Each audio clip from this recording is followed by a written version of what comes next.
کریں جن کو قرآن تلاوت کیجیے دیکھ کر کے اور موقع مل سکے اور فرصت مل سکے تو آپ ریکارڈ کیسے ہو دور بھی سنائیے.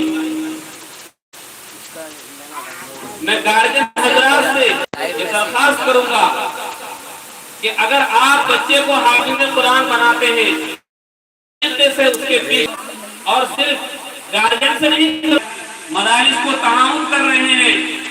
آپ صرف مدرسے میں پڑھنے تک ان کا تعاون نہیں کیجیے, ان کے زندگی بھر ان کا تعاون کیجیے.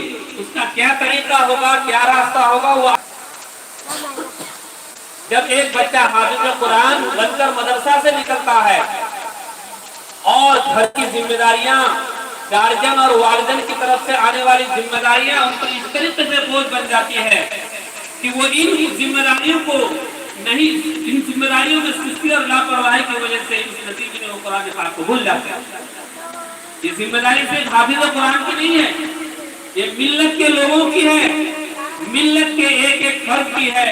جہاں آپ یہ جانتے ہیں کہ نبی پاک علیہ الصلوۃ والسلام کی دین کی ذمہ داری امت کے ایک ایک فرد پر ہے, اسی طریقے سے ایک حافظ قرآن کو حافظ قرآن بنانے کی ذمہ داری مکمل ہونے تک لیتے ہیں, آگے کی زندگی کے لیے بھی لیجیے. اس کے کیا طریقے ہیں, اس کے کیا راستے ہیں, اس کی بہت تفصیل ہے, آپ جانتے ہیں بہتر. گارجن حضرات بھی اس کام کو کریں اور ملت کے لوگ جو مدرسوں کو دیکھتے ہیں, نگرانی سے چلاتے ہیں, وہ لوگ بھی ذمہ داری کو نبھائیں, اس کو دل سے مانیں, اس کو کرنے کی زحمت گوارا کریں. بزرگوں اور دوستوں, آپ جانتے ہیں کہ یہ ادارے, یہ دینی قلعے, یہ مدارس, یہ مساجد اور ان کو چلانے والے علماء اور حفاظ اگر یہ رہیں تو ہمارا دین مل جائے گا. دین کی حفاظت ان مدرسوں سے, ان دینی قلعوں سے ہوتی ہے اور دین کی تبلیغ والوں سے ہوتی ہے جو دین کی تبلیغ کرتے ہیں. نبی پاک علیہ الصلوۃ والسلام کی ذمہ داری کو لوگوں تک پہنچاتے ہیں, ان کی باتوں کو لوگوں تک پہنچاتے ہیں. تو اس دین کی حفاظت ان مدرسوں سے ہوتی ہے.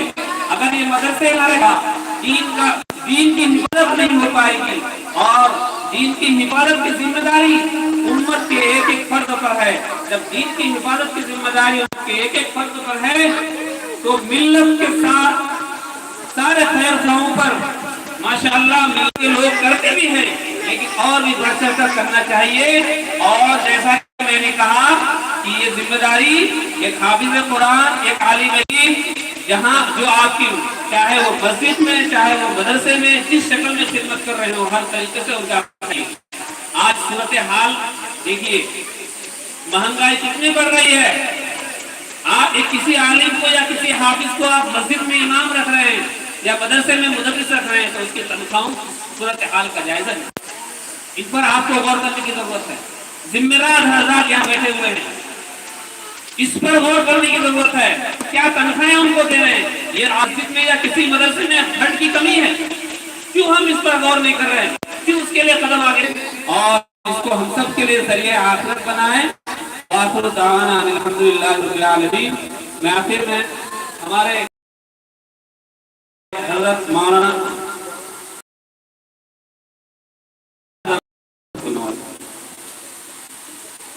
بہت شکریہ.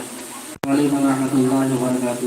حضرات سامعین, میں آپ تمام آنے والے دور دراز سے پرگزراؤں کے تمام مہمانوں کا شکریہ ادا کر رہا ہوں کہ آپ حضرات نے اپنی مصروفیت کو چھوڑ کر کے اپنا قیمتی وقت نکال کر کے ان بچوں کی حوصلہ افزائی کے لیے آپ حضرات تشریف لائے. اس کے لیے آپ حضرات کا خیر مقدم کرتا ہے ادارہ.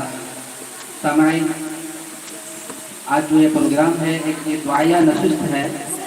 اس مقصد کے تحت کچھ بچوں نے قرآن پاک پورا کیا اور اس کی قرآن پاک کی تکمیل کے لیے آپ حضرات تشریف فرمائے. ان کے گارجنوں کا بھی انتظار تھا جس کی وجہ سے ان کا قرآن, لہذا وقت بھی چونکہ کم ہے, نماز سے پہلے دعا ہو جانی ہے, تو میں گزارش یہ کروں گا آپ حضرات سے کہ انشاءاللہ